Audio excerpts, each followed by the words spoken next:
wabarakatuh. Halo Sobat Ultef Channel, gimana kabarnya? Kita udah lama ya nggak membahas seputar perkuliahan di Sudan. Kalau dulu kita udah pernah bahas International University of Africa, hari ini kita akan bahas KIVAL. Apa kepanjangannya, Kak? Khartoum International for Arabic Language. Oke, Masya Allah. Hari ini aku nggak sendiri, yaitu akan ditemani Kak Muna Syahidah. Terima kasih atas waktunya, Kak. Sekarang jurusan Pendidikan Bahasa Arab. Oh, kalau di sini tuh jurusan pendidikan bahasa Cuma Arab. kalau semua ya? S1 ada satu doang pendidikan bahasa Arab. Semester berapa, Kak? Semester 2. Semester 2, Masya Allah. Masih maba. Masih apa ya? Oke, Iya, oke. betul. Berarti tahun keberangkatan tahun kemarin atau tahun ini? Tahun 2021, cuma di bulan Agustus tanggal 8. Oke, Masya Allah sampai hafal tanggalnya. Oke, kita akan membahas KIVAL ya. Nah, gimana kampus KIVAL? Coba kita lihat dulu yuk.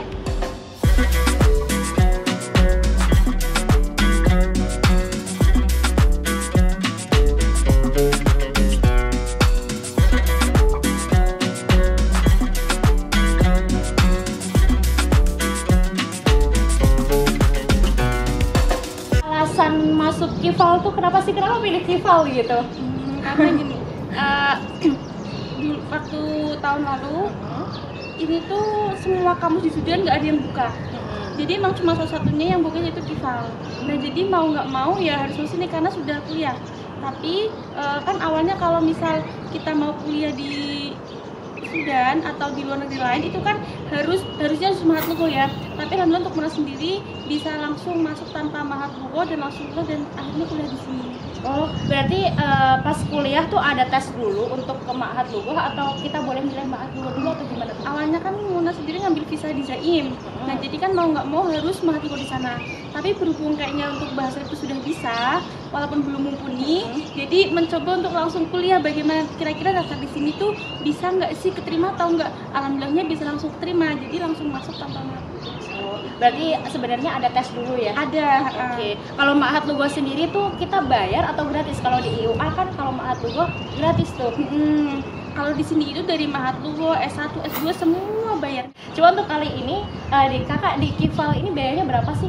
Untuk Ma'had Lugha per mustawa $250. Kalau untuk S1-nya $250. jadi setara dengan hampir 4,5 juta. Iya ya, sekitar Kurang lebih segitu. Terus kalau untuk S1-nya satu semester itu $500. Jadi per satu tahun itu $1.000, kurang lebih 15 juta. Dan untuk tasjil $20. Tapi kalau melebihi batas pembayaran itu ada tambahan uang kayak denda karena dia terlambat seperti itu. Oke, berarti jenjang KIVAL ini kuliahnya sampai 4 tahun atau sampai berapa sih? 4 tahun. 4 tahun, 8 semester ya? Kayak Indonesia berarti Iya, ya? betul. Oke, IUA juga kayak gitu. Dan berarti total keseluruhan tuh bisa jadi $4.000 ya? Iya, $4.000. Di sini emang nggak ada beasiswa, Kak? Nggak ada sama sekali. Kalau untuk S2-nya B-nya itu lebih 2 kali lipatnya, jadi $1.000 untuk per 1 semester. Waduh. lebih naik lagi. Iya. Lagi. Ini kemarin untuk tahun itu ada info beasiswa tapi bukan dari kampusnya. Biaya dari beasiswanya itu dari KBRI. Jadi dari KBRI Khartoumnya. Jadi dari KBRI itu menyediakan slot kayak tahun ini cuma 2 orang atau cuma 5 orang. Seputar perkuliahan nih, Kak. Sistem pembelajarannya gimana tuh? Kalau di sini sistem pembelajarannya tuh full. Jadi kita itu untuk yang S1-nya ya, yang saya sendiri lagi menjalankan itu dari setengah jamnya, dari pagi jam setengah 9 sampai sore jam setengah 6 sore. Nah, di situ ada 3 pelajaran. Jadi setiap pelajaran ada 2 jam pelajaran, istirahat cuma setengah jam doang. Nah, dan di siang harinya itu kita diwajibkan untuk masuk kampus, untuk masuk perpus, untuk membaca buku apapun itu. Wajib. Tapi tergantung lagi kembali ke mahasiswanya pribadi masing-masing. Jadi memang kalau kita mau rajin, mau mematuhi peraturan ya itu pasti bakal masuk ke perpus. Tapi kalau misal enggak ya kembali lagi, bisa nggak bisa, mau nggak mau ya terserah gitu. Iya, berarti tergantung kebutuhan kita sendiri itu sadar diri ya. Oke, itu seputar pembelajarannya tadi ya. Itu pakai bahasa Arab full atau bahasa Inggris? Kalau di IUA itu tuh ada bahasa Arab Fusha dari Ji, dan kita juga kadang pakai bahasa Inggris. Kalau di sini gimana? Kalau di sini bahasanya Fusha full semuanya. Fusha? Fusha. Jadi emang tergantung dosennya juga kalau ngajar pakai bahasa Inggris atau bahasa Arab. Soalnya bahasa yang diwajibkan bahasa Arab. Nah itu untuk semua dosen, tapi ada pengecualian buat dosen-dosen yang keluar yang alum dari luar negara Sudan, itu kan otomatis menguasai pakai bahasa Inggris dan lain-lain. Jadi memang ketika kita belum paham, ketika dosennya mengajar belum tahu si muridnya belum paham, ditranslate-nya pakai bahasa Inggris. Ya. Kalau pakai bahasa Arab, kalau pas jadwal pelajaran bahasa Inggris, otomatis dalam satu pelajaran 2 bahasa. Jadi bahasa Inggris neranginnya pakai bahasa Arab.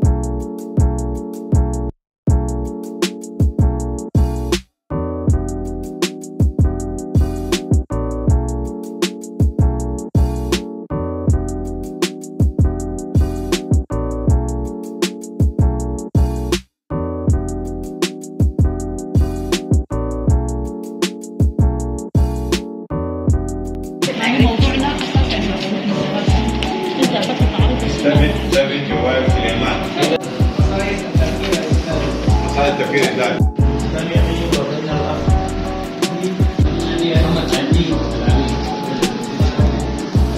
محمد علي.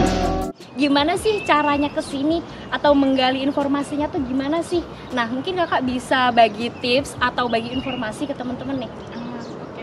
Nah ini biasanya kan ada jalur lewat Kemenak atau MOU dan segala macam. Nah tapi untuk saya pribadi itu saya masuknya itu lewat jalur pribadi. Jadi mau nggak mau karena emang dari pondoknya tuh nggak punya kakak kelas, terus emang nggak ada jalur lagi dan mau nggak mau ini yang yang pertama kali. Jadi emang mau nggak mau ya udah jalur mandiri gitu.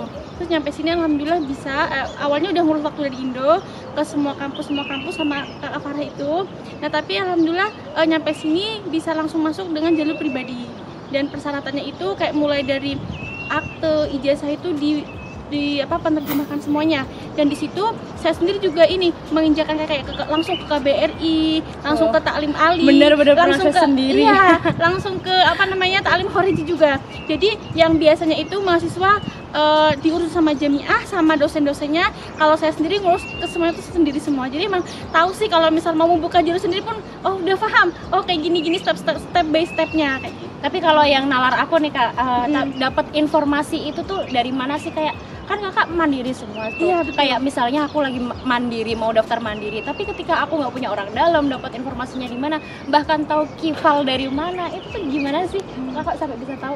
Nah mungkin boleh lihat akun media sosial medianya kayak Ada, di Kifal ada. nanti bisa follow gitu. Kalau enggak boleh Instagram teman-teman yang di sini atau saya sendiri, nanti biar sering kan setiap hari kadang postingan. Nah itu bisa dilihat ketika ada informasi seperti itu. Oke, berarti kita sering-sering cari informasi pun dari informasi kifalnya sendiri. Betul. Kemudian sering komunikasi sama orang-orang yang udah kuliah di sini, baru nanti minta arahan atau apa gitu ya. Oke. Selain itu nih Kak, fasilitas apa sih yang kita dapatin di sini? Padahal dengan bayar segitu, nggak beasiswa juga, dan itu udah asrama apa belum? Kan belum tuh dijelasin. Belum. Kalau di sini tuh kayak kelasnya nyaman, maksudnya dalam artian dapat meja kursi itu tempat duduknya nyaman dan lebar. Terus juga ada otomatis papan tulis, terus ada proyektor TV. Jadi ketika kita dosennya menerangkan, tinggal buka PDF atau apa langsung bisa menerangkan. Terus juga AC, cooler itu udah ada AC. Ada. Oh di IUA soalnya hampir di mana-mana ada AC, tapi kadang nggak nyala. Di sini ada AC. Iya. Jadi memang ketika kita kuliah dari pagi sampai sore, insya Allah nyaman buat kita kuliah di sini. Mending kuliah terus kalau aku. Soalnya ada AC, di asrama aja nggak ada AC. Oke, berarti kalau untuk asrama di sini tuh gimana sih fasilitas, termasuk fasilitas dari kakak yang bayar $1.000 itu apa belum? Ya, beda. Jadi kalau yang $1.000 itu untuk kuliahnya, untuk sekolah. Nah untuk administrasi asramanya itu kalau yang kuliah di sini, jadi yang orang dalam itu tuh bayarnya 8.000 SDG, 8.000 pon. 8.000 pon, berarti sekitar 200 ribuan ya? Ya kurang lebih seperti itu. Itu per bulan? Per bulan. Tapi kalau yang di luar Kifal, yang kayak misalkan banyak nih yang anak mahasiswa Ifriki tapi nginepnya di asrama sini. Nah itu bayarnya 16.000 pon. Oh, itu tuh berarti kalau untuk anak kifal sendiri bayarnya 8.000. Yes. Tapi kalau untuk bukan anak kifal itu 16.000. 16.000. Baik itu dari jamiah manapun ya? Iya. Oke. Tapi dari fasilitas sendiri apa sih emang di situ? Nah, di situ dapatnya kayak ranjang, terus kasur, bantal dan lemari. itu dari sana, Iya. nggak beli. Enggak. Soalnya kalau di IOA tuh, kalau aku ya beasiswa di sana itu lemari, kasur, bantal dan sebagainya itu beli sendiri. Tapi untuk fasilitas asramanya emang kita nggak bayar dan ada makan 3 kali sehari. Oh gitu. Kalau di sini ada makan 3 kali sehari nggak? Nggak ada. Oh, Jadi nggak ada. tetap ada masak sendiri. Apalagi kan makanannya orang Afrika sama kita orang Indonesia kan berbeda. Mau nggak Iya. mau kita harus masak sendiri kayak gitu. Berarti emang dari fasilitas sendiri itu belum ada makan. Betul. Tapi kalau untuk air lancar ya. Untuk air lancar di sana disediain ini apa namanya keran yang buat air minum. Oke. Oke, dari bahasan itu semua nih Kak, yang Kakak rasain sekarang, mungkin kan kuliah di sini beda sama Indo ya. Itu Iya, udah pasti, bahkan dari segi kebahasaan itu paling pasti ya. Nah, yang Kakak rasa sendiri kayak feedback untuk Kakak atau aku nih habis dari sini tuh apa sih yang intinya aku unggulkan atau yang apa namanya? Yang kiranya setelah aku lulus dari sini tuh apa sih kayak gitu lah. Jadi berhubung di sini pendidikan bahasa Arab, mau nggak mau kita dari semester awal itu didesain sebagai guru bahasa Arab yang menggunakan bahasa Arab. Nah itu jadi mau nggak mau kita harus menguasai kaidah ilmu alatnya, nahwu sharaf itu yang paling penting. Jadi mau nggak mau karena kita bahasa Arab dan insya Allah ijazahnya itu ini udah diakui oleh seluruh dunia. Jadi dari kalau misalkan dari mana gitu, dari Kifal, masya Allah berarti udah orang itu sudah melihat bahasa gitu. Terus bahasanya udah diakui di dimanapun gitu, dimanapun kita berada ketika kita sudah lulus nantinya. Oke, termasuk berarti kalau misal Kakak bercita-cita ingin jadi translator gitu Nah ya. betul juga. Nah, itu kan spesifik betul ya. sekali ya. Apalagi ini berhubung kemarin saya habis umroh di di Mekah. Nah jadi di situ tuh ada orang Indonesia tanya dari mana dek gitu. Saya sendiri tanya, saya dari Indonesia, cuma saya kuliah di Sudan. Jadi berangkatnya dari Sudan. Nah di situ kan antara satu orang nih, dua orang tapi duduknya ziziran sampingan itu. Nah di situ nggak paham ini mau tanya tapi tuh bingung. Nah di situ contohnya ketika ada saya yang jadi penerjemahnya. Oh gimana sih kok bisanya seperti ini? Dari situ kita belajar bersama kayak gitu. Muna sendiri yang jadi penerjemahnya. Gitu. Masya Allah berarti ya kayak termasuk kita kalau pengen jadi mutawif umroh mungkin ya. betul. Aduh, itu berarti kalau memang teman-teman dari Indonesia udah paham tuh kayaknya aku bakal ambil ini nih atau jelas kayak bercita-cita apa gitu. Beda kalau aku kayak bingung, masih bingung gitu ya. Jadi kayak ya udahlah aku kayaknya tertarik ke Sirah Nabawiyah, terus ambil Dirasat Islamiyah, dakwah. Tapi kalau emang teman-teman dari Indonesia udah pengen jadi translator nih ini kalau udah jelas spesifiknya ke bahasa mungkin bisa kuliah di Kifal. Iya gitu betul. ya. Apalagi nanti ketika balik ke Indonesia sudah nggak bingung lagi ketika kita membawa syekh nih atau membawa guru-guru dari Timur Tengah. Nah kan otomatis audiensnya atau yang Indonesia kan belum paham. Nah kita yang bisa menjadi penerjemahnya seperti itu. Oke, maka dari itu belajarnya pakai bahasa Fusha. Betul. Oke, cakep banget ini berarti bahasa di Sudan ini kita masih belajar pakai bahasa Fusha. Oke. Nah dan di situ tuh kita dari semester awal sampai tuh bener-bener suruh presentasi di depan. Jadi mau nggak mau silahkan kamu presentasi ditunjuk langsung gitu. Jadi memang setiap pelajaran itu ada waktunya buat presentasi. Misalnya nih dosen udah awal-awal dosen udah jelasin nih selama 1,5 jam. Nah di setengah jamnya waktu kita buat presentasi. Yang lebih kagetnya lagi, apalagi saya nggak pernah satu kelas sama Ikhwan gitu ya. Iya. Nah dan di situ mau nggak mau harus presentasi di depan mereka semuanya. Nah, karena gitu. emang dari Kifal sendiri kelasnya itu bareng Ikhwan. Iya betul. Oke. Berarti kayak di Indonesia dong. Tapi kalau di pondok kan ada yang cuma cewek doang, ada yang cowok doang. Kalau di sini malah justru bareng ya. Bareng. Jadi emang di situ ya ada plus minusnya. Cuma untuk plusnya ya kita berani ngomong di depan siapapun itu, mau nggak Tampil mau pede. Tampil pede. Jadi harus nggak boleh lagi demam panggung seperti itu. Oke, cakep banget ini, Masya Allah Kifal ya. Jadi untuk teman-teman kalau bingung, kalau cuma tahu Sudan tuh cuma ada IUA International University of Africa, mungkin teman-teman bisa explore lagi, ada Kifal, ada yang lain, Iya, ada Jamiah Jamiah Umdurman, Jamiah Madani. Iya, ada Jamiah Quran dan sebagainya. Mungkin teman-teman bisa explore dulu kira-kira mau mana nih dan pertimbangkan untuk biaya dengan fasilitas yang mungkin tadi sudah dijelaskan. Oke, mungkin ini seputar bahasan Kifal. Barangkali kakak ada yang mau disampaikan atau motivasi untuk teman-teman semua? Boleh.